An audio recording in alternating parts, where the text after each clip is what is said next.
Hello and welcome to the Ice Guys, brought to you by the National Hockey Now Network. This is the show that takes you into the world of the National Hockey League.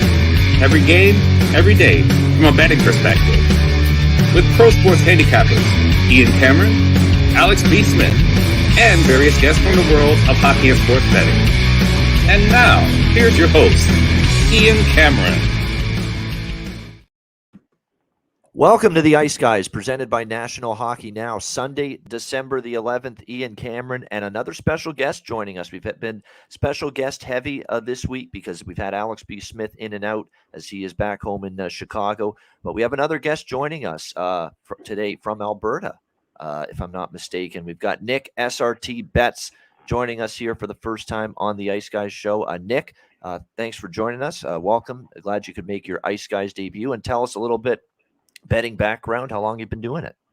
Good to be here. I've tuned into the show a couple times. I like the viewership engagement. I've only been betting for probably about 2 years, mainly NHL, NBA, NFL. I kind of stay away from the college just because it's not too huge in Canada, but NHL is my main sport, and that's kind of why I'm tuning into this show and hoping to provide you guys a bunch of winners. Yeah, absolutely, definitely. So a couple of years. Do you prefer a certain type of bet in NHL? Sides, totals, player props? I know you delve into the player props as well. How do you do you find you do well with those and you prefer those, or does it not matter too much? I started doing player props, and then the way that the NHL is recording shots on goal was a little funky this year, so I stopped doing that. So mainly just sides, totals, sides and totals. If it's right, then a spread, but usually just sides and totals. Yeah, definitely when it comes to player props, you're right. You're not the first one to voice that complaint. There have been people that say that's a shot on goal, and yet the damn arena did not record it as one.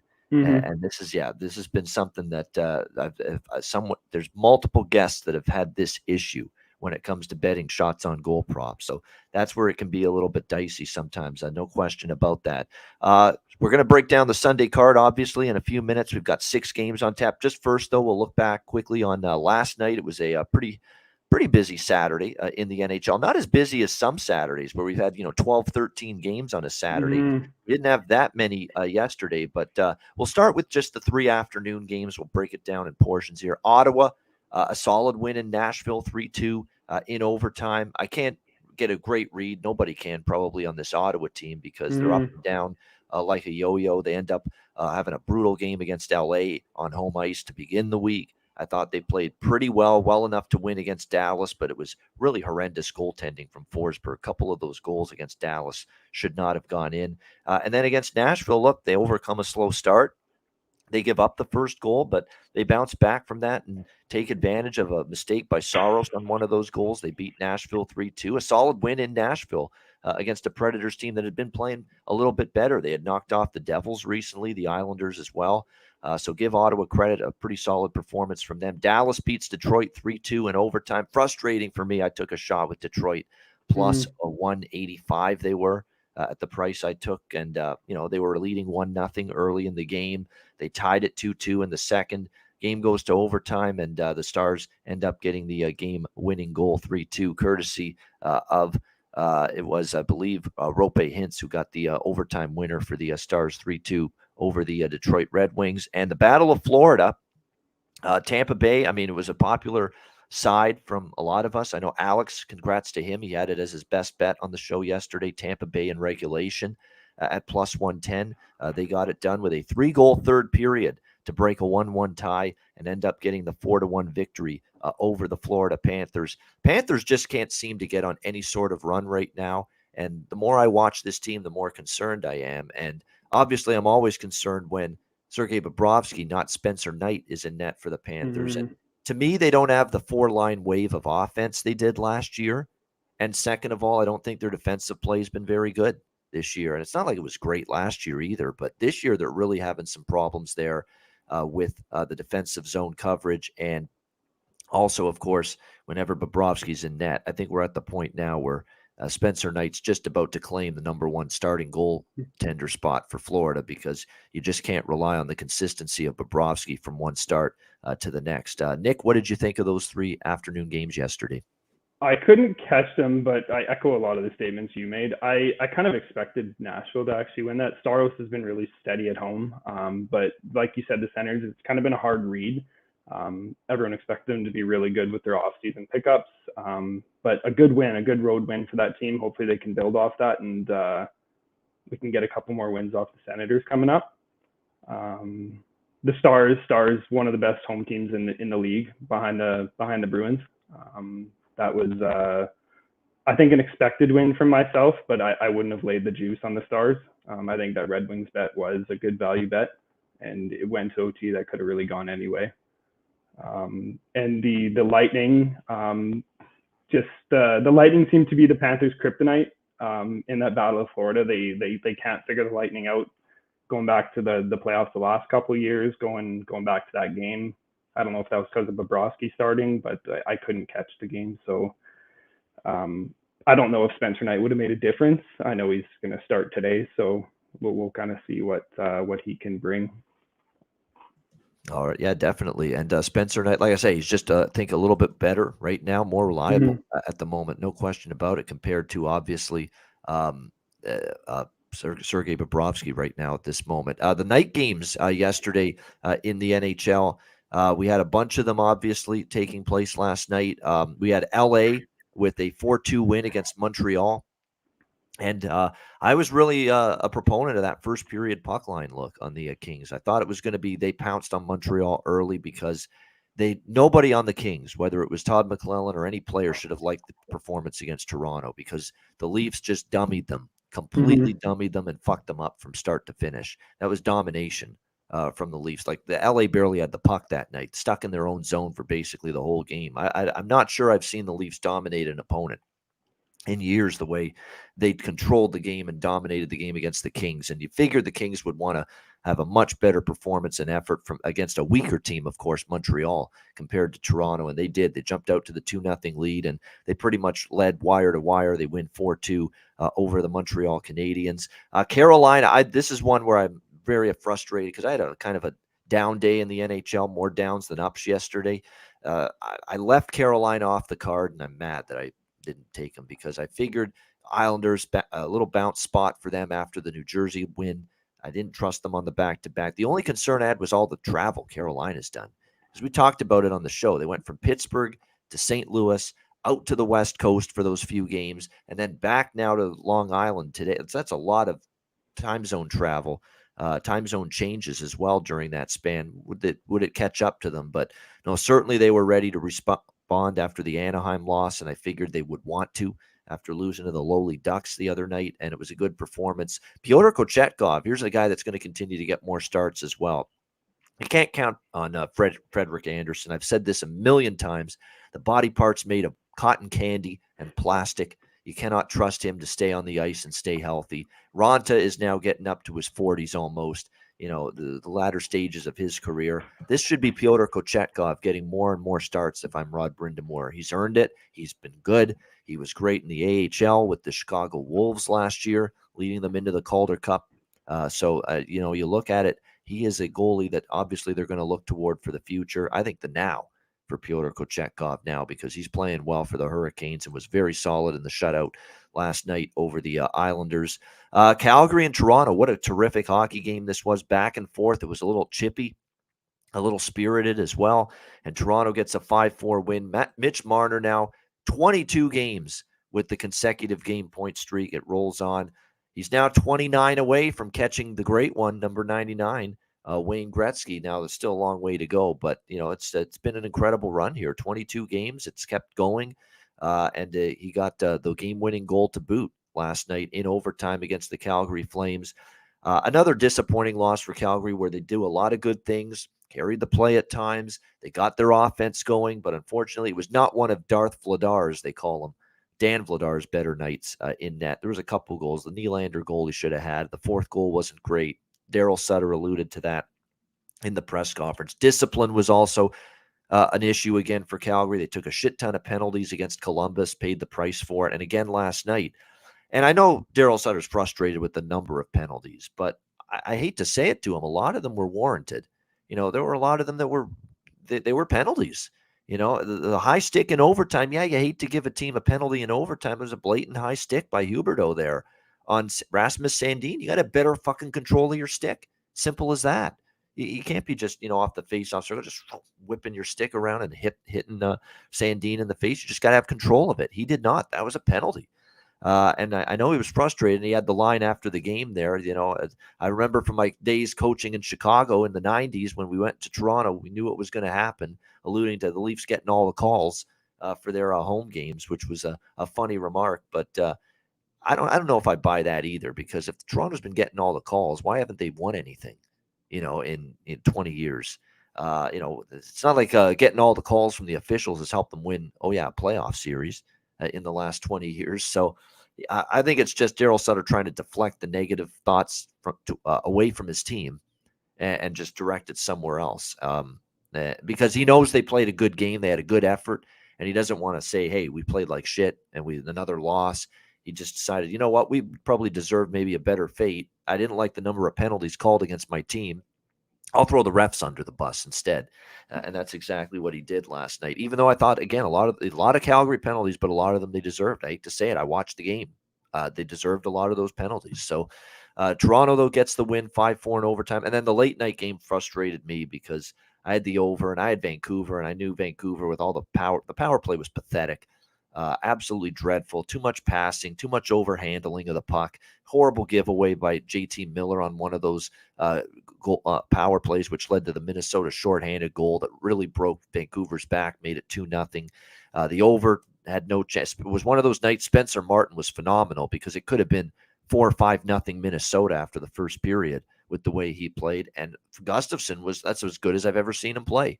And this is a guy that's, been up and down, more downs than ups. And last night he has one of the best starts probably of his career, shutting out the Vancouver Canucks. So unfortunate to see the over go down to defeat last night. But credit to Minnesota, credit to Gustafsson and net. And again, every little mistake Vancouver makes, they seem to pay the price for it these days. Nick, what did you think of the night games? I didn't get to watch a lot of the games. I watched the Kings and Canadiens because I had a bet on it. I had the Kings and then parlayed it with the over 4.5. It was just a same game parlay.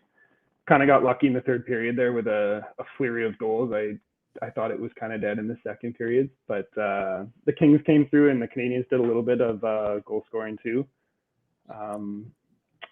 As for the Hurricanes and Islanders, I took the Islanders, which I know they were on the second game of a back-to-back, and at first I wanted to take Carolina, and then Aho was announced out, so I stayed off of that. I didn't think that the Hurricanes would have the offense against this Islanders defense, and Sorokin's been Vezina caliber this year. He's been steady in all regards, so that's why I went Islanders, but they couldn't just seem to find out or figure out the Hurricanes, I don't know, backup. He's not playing like a backup, but they couldn't figure him out. And you and me and a lot of the other viewers, the over 6.5, I was on that for the Wild and Canucks. And Gustafsson just with a 30-35 save shutout. Pretty impressive. I know the Canucks have been putting the puck in the net. They've been scoring pretty good, but couldn't figure out the Wild on their, I think it was 3rd and 4. I thought that was a letdown spot for the Wild. I did not expect the game to go that way. I thought Canucks too, but the yesterday kind of a little unpredictable. Other than the Leafs, I did expect the Leafs to take down the Flames, but yeah, I'm hoping my reads are a little bit more accurate today because yesterday was a little bit unpredictable. Yeah, you and me both. I mean, it wasn't one of my better days, but I did also take, and Alex was on it too. I forgot to mention that the Leafs team total over hit, obviously, in that game against Calgary. I thought that was worth a look. And, especially with Toronto offensively with and the thing with Toronto is I think you're going to see them. I think their team total overs are going to be worth a look moving forward now, because right now Mitch Marner can't be stopped. He's getting at least a point in every game, 22 straight. Austin Matthews is starting to get it going now. Look out now. after a bit of a slow start to the season. He got it going the last week or so. Toronto, and Nylander's been terrific. The big three, the guys that have got the big money from Kyle Dubas, they're all scoring and they're all in good form right now. So that's why I think right now Toronto team total overs, at least in the near future, until they cool off, going to be something you can consider looking at game to game with the Leafs right now. All right, let's go to Sunday's card. We've got 6 games. We'll start with the Colorado Avalanche and the St. Louis Blues. Even money, -110 both sides, 6 the total in this game. I mean, I'm not betting Colorado games over right now. It's just not going to happen because we've talked about who's out of the lineup. The offense is just, a lot of their key cogs are out. They did get Big Val Nichushkin back, though, which is significant. They got him back last game against the New York Rangers, which does help, but you're still talking about McKinnon out, Rodriguez out, Arturi Lehkonen, who might be back, though, I'm hearing. Lehkonen, upper body, is traveling with the team. Adrian Dater of Colorado Hockey Now, of course, one of the great team websites at nationalhockeynow.com. Make sure you check them out. He says that Lehkonen, there's a good chance he's going to play, and they're expecting him to return here for the Colorado Avalanche today. So they got Big Val back the last game. It looks like there's a good chance they have Lehkonen back today. So you might have a Val Nichushkin, Lehkonen, Rantanen top line, because I would think they'll put Lehkonen back on the top line. They'll move Newhook down the lineup a little bit, probably to the second line with Comfort and O'Connor, and then shift Cogliano down to the bottom 6. That's probably what we're looking at now for Colorado. But so they are getting a couple of key cogs back offensively, assuming Lehkonen's back as well. But and it's still a team that, with all the injuries, they have tried to play tighter, stronger team defense, and it certainly played out that way in their last couple games against Boston and the New York Rangers, both of them staying under. The problem is, betting St. Louis under the total right now, which I don't want to do. It's like I don't want to bet Colorado over, but I don't want to bet St. Louis under right now because the Blues are just giving up goals in bunches. Defensively, they've been brutal. The penalty kill has been horrendous.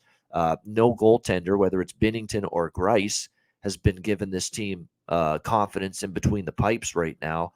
So it becomes a real tough game overall, both side-wise and totals-wise. Colorado's struggling, losing games with the key personnel out. Although, again, you do at least get Nichushkin and maybe as well Lehkonen back, which should help. I'd still lean Colorado. But I don't know if I want to lay a $1.15, $1.20 on the road with them, early start with travel, and I want to see them win. I want to see them put a W on the board before I'm ready to back Colorado again. In the meantime, I'm just going to lean a little bit to the Avs. Probably a game I'm going to stay off. I might look at a couple props, but not much other than that. What do you think here, Nick? Colorado, St. Louis? My first instinct was Colorado, but they've been decimated by injuries. It's been really hard to back Colorado confidently just because of how many people they have out. That note you made about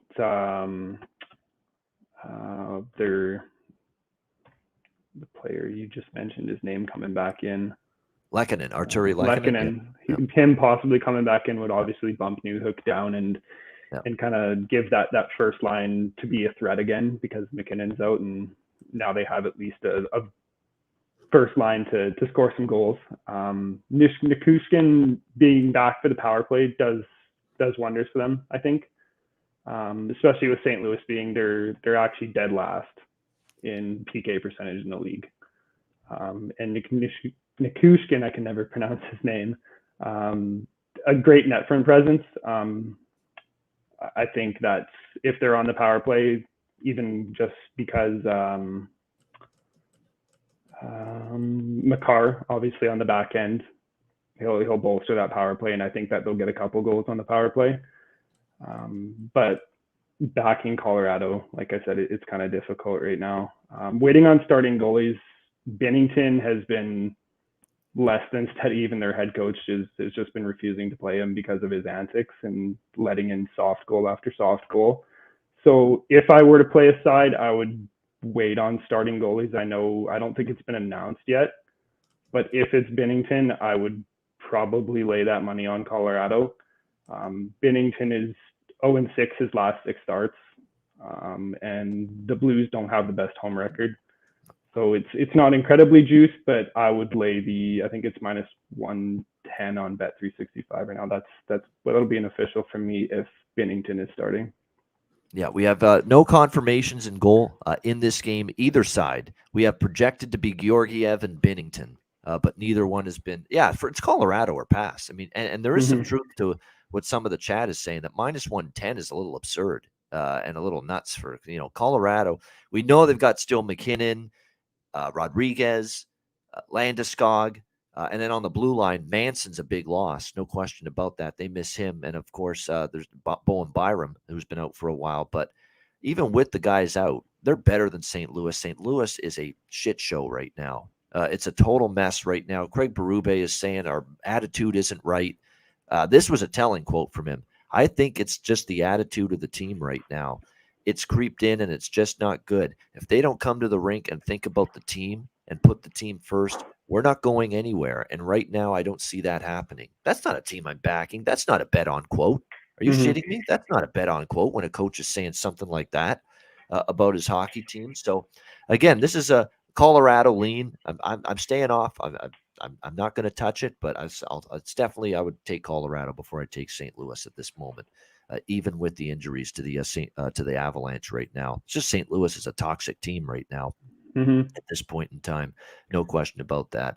The totals wise, I'd lean over before under, just because Colorado is starting to get a couple of their key cogs offensively back, but not something strong for me with that. All right, Seattle and Florida. We've got the Florida. The rest of the games are at night, by the way. Florida Panthers minus 160, home favorites, 6.5 the total in this game. I was lining up to take Seattle here at the underdog price here, plus 140.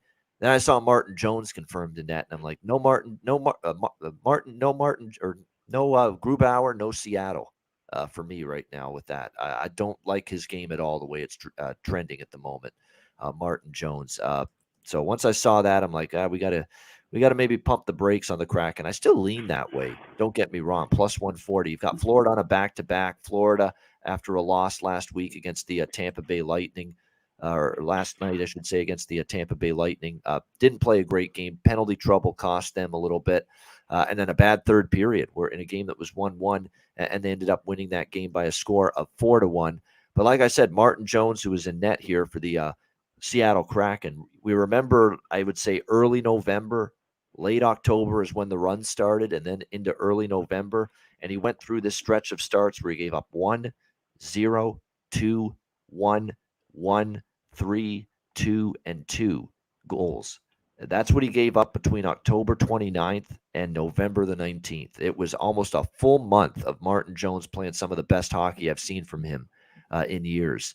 And it's almost like someone put a spell on him, and now the little pixie dust and whatever ingredients were used to put that spell on Martin Jones are wearing off ever since that time, because he's looked like the beach ball version of Martin Jones lately, as in he can't stop one in between the pipes for them. I mean, since that time, he's given up 5 to San Jose, 4 to Anaheim, 8 to LA in that memorable 9-8 game when we had our last betcast. And by the way, our next betcast is Tuesday night, 7 p.m. Eastern time. So remember that. And if you want to join us, send me a DM. We'll send you the link for the betcast this Tuesday night. But we were on the air for that betcast, 9-8 Seattle. He gives up 8 goals and actually gets the victory in that game. And then he gives up 4 and another loss to Montreal. So his game has trended downward consistently here for the last I would say 4 or 5 starts. So that bothers me a little bit here. We'll have to see who's in goal for Florida. Knight was not available yesterday. He's day-to-day right now with the illness that he's going through. We'll have to see if he's available today. If not, you're going to be looking at Paul Maurice not having much of a choice here. He'd have to either go to Bobrovsky on back-to-back or go with Alex Lyon, who has been called up from the AHL, who actually got some starts with the Flyers organization years ago. But doesn't have much of a track record of success at the NHL level. So that becomes the concern here for Florida. Who's going to be in net? I definitely have the over circled, because with Martin Jones in net, the over is the first thing I think of in terms of totals right now. It is a revenge spot too for Seattle. Remember, they had that home loss to Florida. Like I said, I would lean to the Kraken here, but I'm going to come off that bet or that position because of the Martin Jones situation, him being in net.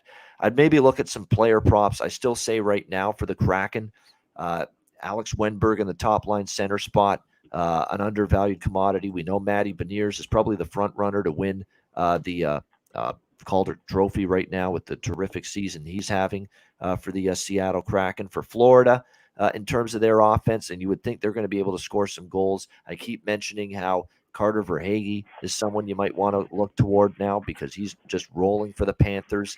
You could look at Sam Reinhart and E2 Cool Mint Lusterinen, as I call him, because they're playing alongside Barkov, who's back now, who's very good facilitating. So his line mates could be worth a prop look in this game. So I'm more likely to bet the over than I am Seattle now, but I still lean to Seattle a little bit. It's just I don't want any part of Martin Jones from a side perspective right now, not with his play falling off once again, as we kind of all expected it would at some point. What do you think here, Nick? Kraken, Panthers?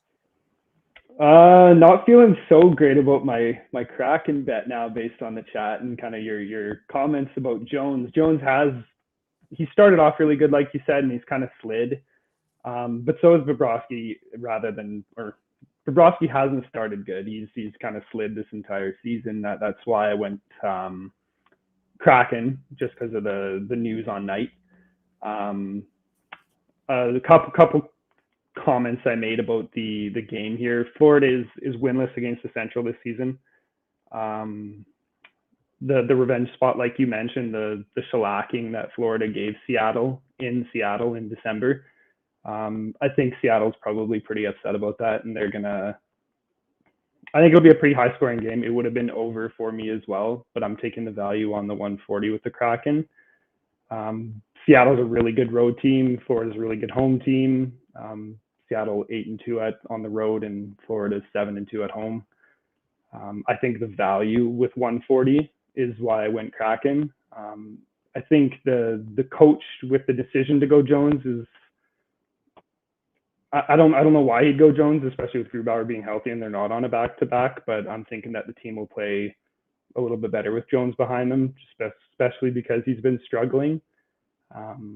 That's my look on it with the Kraken. I would have went over 6.5, which is I think minus 110 right now, or something close to that. But actually gone up a bit, minus 120. But yeah, so there's some money on the over. Yep. Yeah. So there's money on the over, and it's trending into the minus 120s. That's a good look too. But I'm just gonna stick to my guns here with the Kraken, and hopefully they can outscore Jones, and hopefully he doesn't let in some beach ball goals. Yeah, exactly. That's what you hope for. They do have a great road record, and I've said this a bunch of times. I look to bet on this team on the road this season, and they did lose to Washington, which was disappointing, but they really got into the Oleksiak game misconduct. 5-minute major really was a turning point, because that game was there for them, and then it kind of got away from that point on, and then they never got the game back against Seattle in their favor, and very bad penalty for him to take there as well, Oleksiak. But definitely when you look at it here, it's a situation. And by the way, because of that, he's also been suspended for 3 games, so he's not going to be available. So that's one of your big shutdown defensemen on this Seattle team. That hurts. It's probably good for the over, actually, as well, him being out. But yeah, I definitely will be on the over probably, especially if I get a Bobrovsky or a Lyon in net. If I get Bobrovsky or Lyon in net, I might even add a small Seattle bet, because I like this spot. They lost to Florida. Florida's off the big rivalry game yesterday. Seattle's looking to bounce back after a setback against Washington as well. I'll add Seattle as a smaller wager for me if it's anyone but Knight. Anyone but Spencer Knight, I will add Seattle as a smaller bet here. Because then the Jones versus whoever, the discrepancy, the difference isn't as significant, because Bobrovsky can't be trusted. He's inconsistent, and Lyon does not have a great track record of success at the NHL level. You go back to his Philly days, he wasn't great there whenever he got starts for the Flyers years ago. So if it's Lyon or it's Bobrovsky, I'll add a small Seattle bet, and I'll be on the over regardless in this game, 6.5. All right, next up, we've got the LA Kings and the Columbus Blue Jackets. LA minus 150 road favorite, 6.5 the total in this one. Like the spot for the Kings last night. Don't love the spot so much for them tonight. They're on back-to-back after a win last night against the Montreal Canadiens. And the Columbus Blue Jackets remain a team that's not the easiest team to fade, believe it or not, with all the injuries. You should be wanting to fade this team every game with who's out of the lineup. And I find myself saying, I got to try to look to bet against this team every single day with Jake Bean and Nick Blankenberg, Adam Boquist, Zach Werenski, 4 of your 6 starting defensemen out of the lineup. You're also without Danforth and Voracek up front. Tessier hasn't played this year. They did recently get Lionel back, which helps.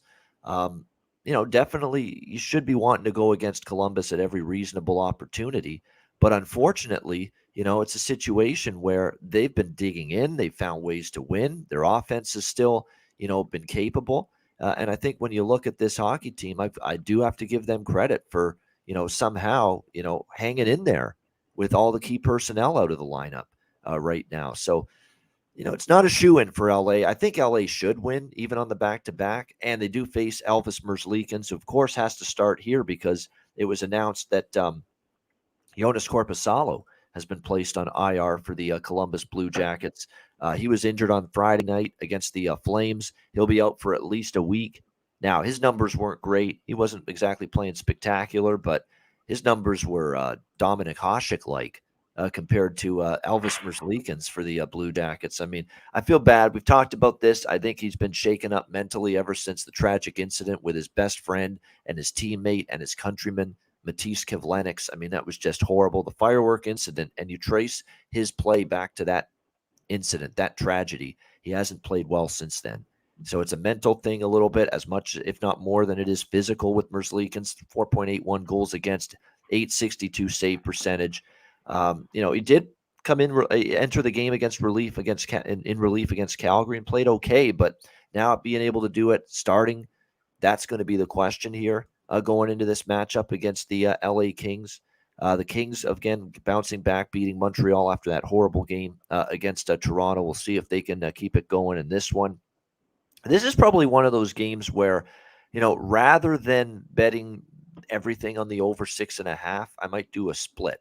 Half and half Kings team total, half and half that, half and half with the full game over is probably what I'll end up doing in this game. Put half of it on the Kings team total over 3.5, even money, half of it on over 6.5 at plus 100 in this game, because I think the Kings will probably do the brunt of the scoring. And you do have Columbus as well. Let's not forget, beating Calgary, that game meant a little something extra to them. Their big free agent acquisition, Johnny Gaudreau, playing his former team for the first time. I think that pumped them up a little bit to beat the Flames. Now, coming off that, are they able to bring that same intensity for what's still a very injury-riddled, depleted hockey team that's somehow given one hell of a hard-trying, solid, sound effort with all these guys out? But I don't know if that's going to be enough moving forward, and it's particularly tonight against the Kings. And I think the Kings now offensively, we started to see them get going other than the Toronto game,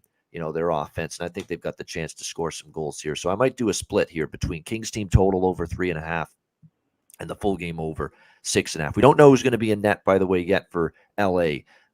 It was Phoenix Copley last night, and he's been good in the 2 starts. They're going to be tempted maybe to throw him right back in there tonight, but I do think they'll put Jonathan Quick in there. I'm not convinced they'll put Copley in back-to-back. What do you think here, Nick? Kings and Blue Jackets? It's a tough game to cap for me, just because that win for the Blue Jackets over the Flames, I thought they really locked that game down. Once they had a lead, they didn't really give the Flames a whole lot. So it was a pretty impressive win. The Kings coming off that back-to-back, I would normally fade the team off the back-to-back, but that win versus Montreal, I watched that game, and they kind of just clogged up the neutral zone and kind of sat back with that 2-0 lead and then scored a little bit in the third. So I feel like they didn't really expend a bunch of energy as much as you normally would on like a back-to-back case.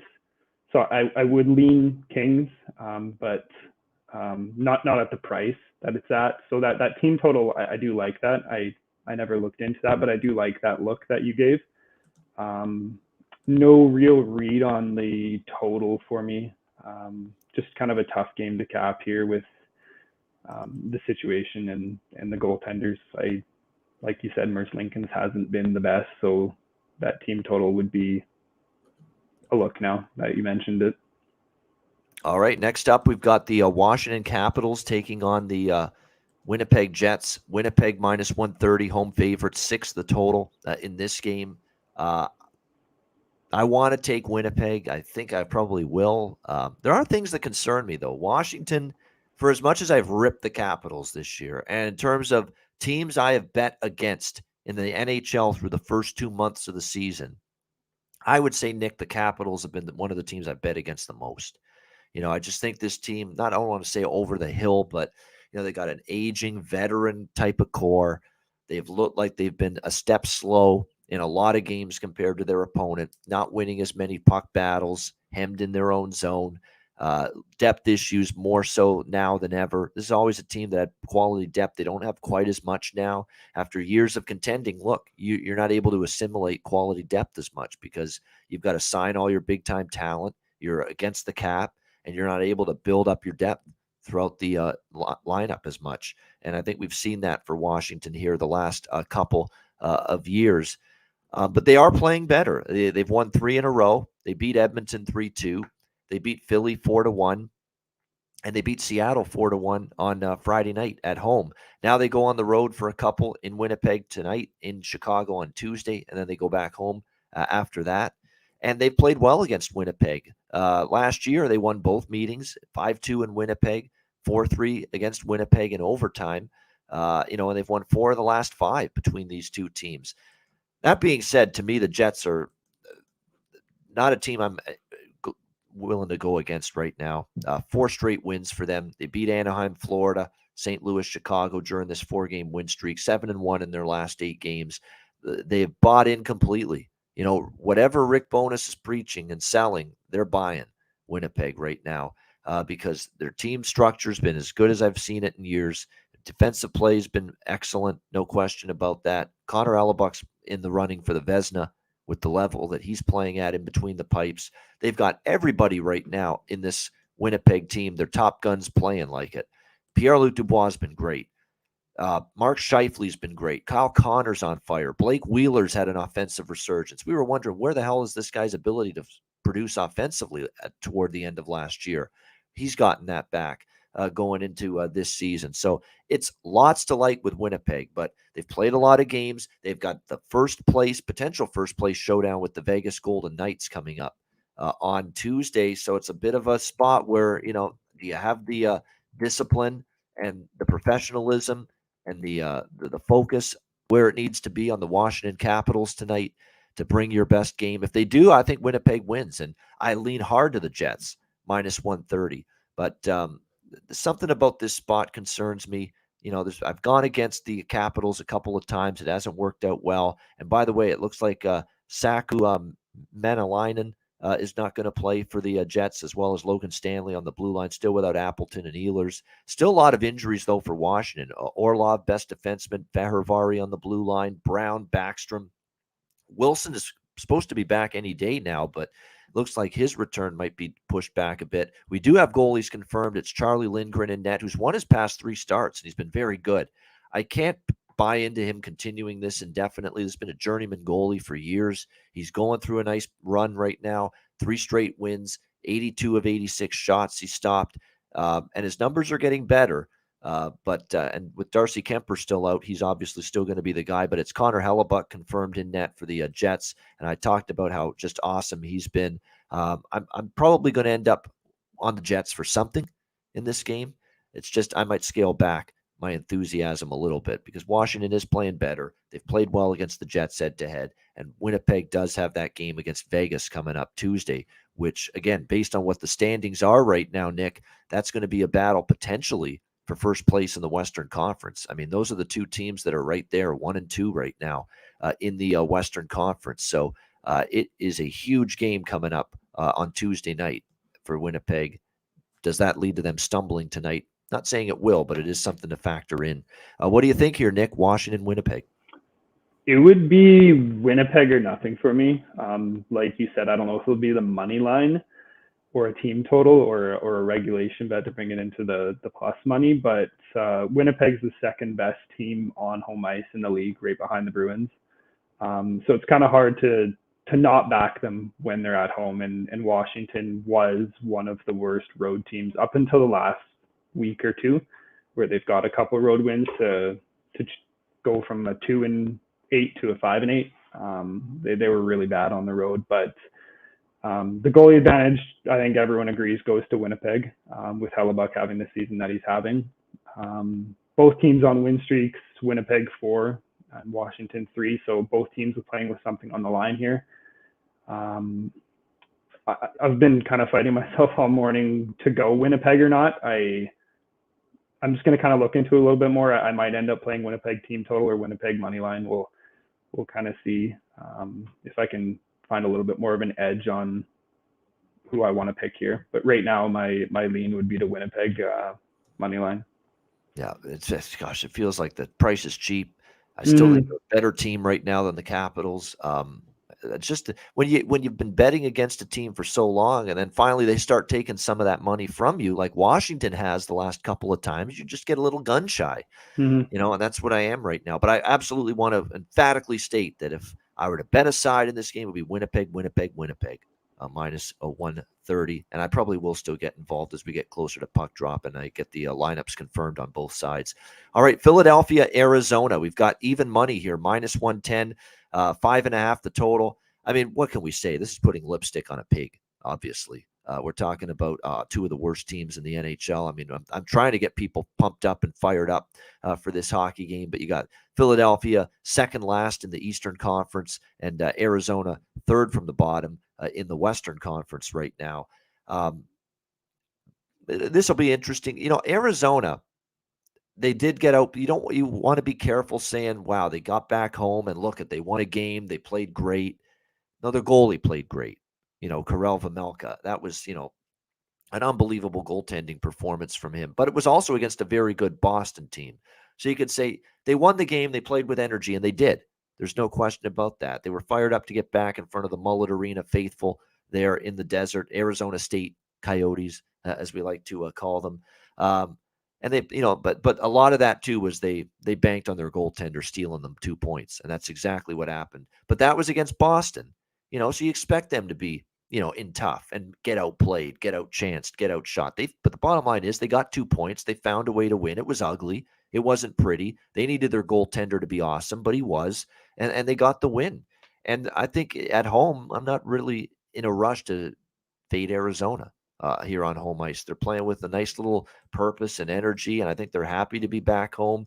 I think they actually somehow get energized. And the other night, I could see why. For the first time, it really sounded like that was a loud environment at Mullet Arena, and I think it gets the team going a little bit. And it's not like I'm rushing to back Philly right now, obviously, either. They have had all kinds of struggles scoring. They've just had struggles winning as well. They are just 2-8 in their last 10 games. They did, again, a commendable effort against the Golden Knights the other night, but they lose 2-1 in overtime against Vegas. We'll see if they can bounce back from that here in this one. I don't know if I can take Arizona at even money. Like laying a price with bad teams is not something I'm looking to do, even if it's just even money like this. But I would lean Arizona if I were to bet the side. I think I might take a shot with the over, though, in this game. Again, 5.5 is always I'm interested in looking over the total. And when you look at the Flyers and their offensive struggles, and man, they have had struggles putting the puck in the net. 1 goal against Tampa, 2 against Jersey, 1 against Washington, 1 against Vegas.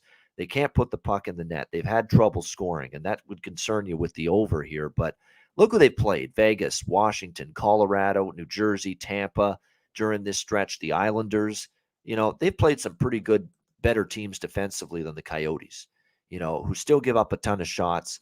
I think this is a buy low on the Flyer offense. Look, they're not going to every single game the rest of the season only score 1 or 2 goals. They're eventually going to have games where they have a little outburst and they put the puck in their power play's actually been okay. They've scored a power play goal 3 of the last 4 games. And the penalty kill for Arizona, Nick, it's been dreadful. They've given up 2 power play goals in 5 straight games. 5 straight games with at least 2 power play goals allowed. So I think Philly with the power play, okay the last 3 games. They find the back of the net here. Arizona at home, I find they push it a little bit more, a little more aggressive. I think they play a little tighter defensively on the road, but at home they were opening it up the other night against Boston. So I think over 5.5's got a shot here, and that's what I'm going to go with. Flyers, Coyotes over 5.5. And my colleague Alex B. Smith, by the way, who loved the first period over with the Bruins and the Coyotes on Friday night, he sent me his card before the show, even though he's not on today. He likes the first period over again tonight with the Arizona Coyotes. Philly, Arizona over 1.5 in the first period for Alex on this game tonight. Nick, what do you think? Philly, Arizona. It's hard to back either one of these teams with any kind of confidence. Normally, what I kind of like to do is if a team's coming off of a long stretch of losses and they get a win, is to back them to get another win. Just because if you're coming off consecutive losses and you get a win, you don't really want to resort back to losing. That's what I often think the same way. Yep. Yep. But backing Arizona with that mindset, I don't know if I can apply that to the Coyotes. My note said to go Coyotes money line, but I don't know if I can. There's not a lot of confidence in either one of these teams. The Flyers, 4 losses in their last 5. Obviously, the Coyotes on a month-long road trip, which is like extremely taxing. Finally back at home, and then they're back on the road in 2 days, which is a little bit of a rough spot. I think that they're going to want to come out and win this game before they head back to San Jose on Tuesday. But as of right now, it's Coyotes or nothing. I don't really have a look on the total, but like you said, that 5.5 is a really low number. I found that the Flyers tend to play up to their competition with these low-scoring games against those opponents you mentioned. And then when these games that's kind of like a bad team versus a bad team, I think it could go over. But it's probably just going to be a stay off for me. I'm probably not going to end up betting this game, but my look would be the Coyotes. All right, lean Coyotes for Nick, but not going to get involved officially. I think in terms of player props, at least on Arizona, Schmaltz and Krause. I mean, don't overthink it. These are the 2 guys that have really been getting it. Whatever offense they've gotten, a lot of it's been from those 2 sources. So Nick Schmaltz, Lawson Krause for the Arizona Coyotes could be worth prop looks here in this game. For Philadelphia, it's tough to be going crazy with props with them because they've struggled to score goals a lot. But this could be a night to give Owen Tippett a look. JVR to get off the schneid. Konechny's been their best offensive player this year. Give some of those players a look. By the way, it looks like they're going to be – this guy should be starting to get something going offensively for them. We know there's a skill set there for him to be a solid player offensively, but it just hasn't happened yet for Morgan Frost. But they're going to give him, it looks like, potentially power play 1 opportunity tonight. So whether it's power play props or just props in general on him, maybe a sprinkle there as well for Morgan Frost, who's a guy that they've said has got offensive capabilities. We just haven't seen it yet. It's kind of struggled here in his first tour of duty in the NHL. We'll see if he can get going with the opportunity he has tonight. All right, final game for this Sunday card, Boston Bruins, Vegas Golden Knights. Boston minus 160, road favorite, 6 the total in this game. So I jumped on this bet yesterday. And when I bet it, I didn't even get the absolute best number. I got minus 135 on Boston. That's what it was when I took them. It's now up to minus 160. So, for the purposes of the show, I have to go with Bruins in regulation here just to get a little, like if you haven't bet it now, that's probably what I would do. Bruins in regulation instead of the full game money line just to get better value. Look, we got Boston, revenge spot. They lost to Vegas at home, the team that snapped their undefeated home winning streak to start the year at TD Garden in the Bruce Cassidy return to Boston. Now the shoe's on the other foot. Now you've got the Bruins not only trying to avenge that loss, but, they can't give themselves too much, grief and, be too upset about the Arizona game. They ran into a red hot brick wall goalie in Vejmelka. They had 40+ shots in that game. And it was just unfortunate. Miscommunication. They thought it was going to be icing. And they hesitated, and it led to a turnover. That led to the game-winning goal in the final seconds for Arizona. But obviously losing to Arizona, you don't feel good, even if you do think you outplayed the team and you deserve the win. So bounce-back spot for Boston. They have yet to lose 2 straight games. They have yet to drop 2 in a row this season, the Bruins. So that's on the line here. Losing to Vegas at home earlier this week. And Vegas, too, is still not playing, I think, at their best. And Jack Eichel once again is questionable for this game, not fully healed. It looks like he returned against Philadelphia the other night, but now he's back, not fully recovered from the lower body injury. So they said he was feeling pain again after the Philly game. He didn't practice with the Golden Knights yesterday, so he's questionable for the game tonight against the Bruins, and obviously he'll be missed. But the bottom line is, an all-mark in net for the Bruins. And what's his record? 15-3 this year. 1.82 goals against average, 939 save percentage. I mean, he's just been magnificent for the Bruins. He's back in net tonight. So a pretty easy decision for me. I mean, Boston hasn't lost 2 in a row this year. I expect them to be bring a hell of an effort here after losing to Arizona and having this Vegas team be the team that snapped their home win streak earlier this week. So I'm on Boston. I bet him yesterday minus 135 full game money line. But now for the purposes of the show, we'll have to recommend regulation here instead on the Boston Bruins, which you can get in this one right around even money with the Bruins in reg. Actually, you can get a little bit better than that. Boston in regulation at around plus 105 to plus 110. Nick, what do you think here? Bruins, Golden Knights. Echo a lot of the statements you made. I wish I would have got the Bruins yesterday. Instead, I got them today at, I think they were at minus 150, and I just took regulation just because I'm not laying minus 150. The Golden Knights obviously snapping that incredible home win streak by the Bruins has got to piss them off. So I think we'll see a bounce back from the Bruins, who definitely shouldn't have lost that game versus the Coyotes. I think Swayman played like a paper bag. He let everything in. That was a pretty poor performance from Swayman. And I think the record shows, and the goalie's record and the team's record with the goalie shows who the team plays better in front of Allmark. They're 16-2 in front of Allmark, who's, I think, just the better goalie in general. I wouldn't talk anyone off minus 1.5 regulation money line. I think the Bruins win this game pretty handedly. That's my look on it. There you go. Like in Boston here. I'm going to go in regulation, Nick, as well with them in this game. And it's not just Eichel who may not play. We know Pietrangelo's away on a personal matter. There's a illness or a health issue of some kind, I believe, in his family, and he's tending to that. And we certainly hope things are going to be okay on that front. But it's not just Eichel, and it's not just Pietrangelo now. Shea Theodore. You know, you're now talking, when you talk Pietrangelo and Theodore, you're talking about maybe the 2 best defensemen on the Vegas Golden Knights, and Theodore is out for this game as well due to a leg injury. So, all of a sudden now the depth gets tested on this Vegas Golden Knights blue line going into the game tonight against the Boston Bruins. Their blue line is shaping up to be Braden McNabb, and Zach Whitecloud has to move up to the top pair now. Alec Martinez with Daniil Miramonov, who's going to be inserted into the lineup now, and he's going to have to play on the second pair. Nick Hague and Ben Hutton. So you've definitely got some shuffling of the deck chairs with the blue line. I don't know if that's a good thing. You know, sometimes that's where the communication issues can happen when you've got changes on the blue line. That's when mistakes can happen, turnovers with the puck. And obviously the Boston Bruins, with the way they've gotten the top guys like Bergeron, Marchand, Pasternak to play, but they're getting Taylor Hall playing some of the best hockey he's played since becoming a member of the Bruins. That could be trouble for the Vegas Golden Knights, having a depleted back end here tonight against this Boston team. All right, there is the Sunday card. Great stuff from our special guest, Nick. Nick, we'll have you back on definitely later on this season. Anytime you want to join us, let us know. Just tell everybody how they can follow you on Twitter. My Twitter handle is just KCIN, so Nick in reverse, 780.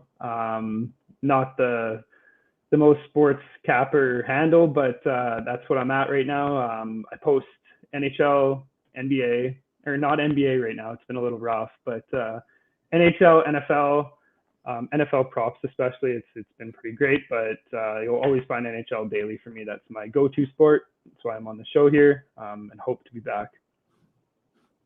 Yeah, I'm definitely in player props tonight. Taylor Hall, I think, is, like I say, undervalued, and he's been producing for Boston in that Bruin Golden Knights game. I still stick with Paul Cotter for Vegas, or Jake Leschyshyn. Looks like he's going to be inserted into the lineup. And don't be scared to look at like Nick Waugh or Will Carrier for Vegas. Those are the two guys that they're not like the big guns like Marchessault and Stone, but they have been able to step up at times offensively. You get good bargain bin goal scorer prop value with some of those players, in my opinion, for the Golden Knights. All right. Make sure you check out patreon.com/Ice Guys, just $10 a month. The daily Ice Guys show betting card is posted there. Power ratings, goalie charts, totals charts, and more. Patreon.com/Ice Guys. Make sure you check that out. And a reminder, the Ice Guys live betcast for the month of December is this Tuesday, 7 p.m. Eastern time, a huge Tuesday slate. Join us on the betcast, live betting commentary, me, Alex, any guests that want to join us. And if you want to join us, just send me a DM. I'll send you the StreamYard link for the betcast. You can join us on the betcast. Bring your booze with you. It's a bar and a pub atmosphere with every betcast. It's a lot of fun. The last betcast was one of the most fun betcasts we've ever had. We just shoot the shit, lots of laughs too during the games. And we saw that Seattle-LA game that night, which was 9-8. That was a lot of fun to have a live betcast with a game like that. So Tuesday night, 7 p.m. Eastern, join us for another Ice Guys live betcast. All right, best bets to wrap up this edition of the Ice Guys. Nick, we'll start with you. What do you like for best bet? Locked in the Kraken money line at plus 140 tonight, and the Bruins in regulation will be on the Avalanche if it's Binnington announced. If it's Greiss, I'm going to stay off, and that's probably it for me. Sometimes I live bet if the situation's good, so toss me a follow on Twitter. If you might see a live bet that I usually cash in those. All right, there we go. I like it. Multiple best bets there for our special guest, Nick, here for this Sunday edition. My best bet, it's going to be Boston here. And I'll go with in regulation, plus 110, Boston Bruins against the Vegas Golden Knights. I have minus 135. I want to point this out. My bet is minus 135. But I don't want to give the best bet on this show at this time to a line that's not available and a line that I no longer love at the minus 160. So that's why we're going to make in regulation plus 110, the official best bet for the Sunday edition of the Ice Guys for me. Boston in regulation, plus 110 against Vegas for my best bet. That'll wrap up this edition of the Ice Guys. Thanks to everyone in the chat for joining us. Hit the like button on the way out. We appreciate it very much. A reminder, the Ice Guys is live 7 days a week, Monday to Friday, 2 p.m. Eastern, Saturday and Sunday, noon Eastern. If you can't watch the show live, download the Ice Guys podcast in audio form on all major podcast platforms, Google Podcasts, Apple Podcasts, Spotify, Stitcher, iHeartRadio, Amazon Music, and more. Download the Ice Guys podcast when you can't watch the show live. For our special guest, Nick, I'm Ian, SRT Bets. I'm Ian Cameron. Have a great Sunday. Enjoy the games and good luck. And we'll talk to you again tomorrow on Monday for another edition of the Ice Guys presented by National Hockey Now.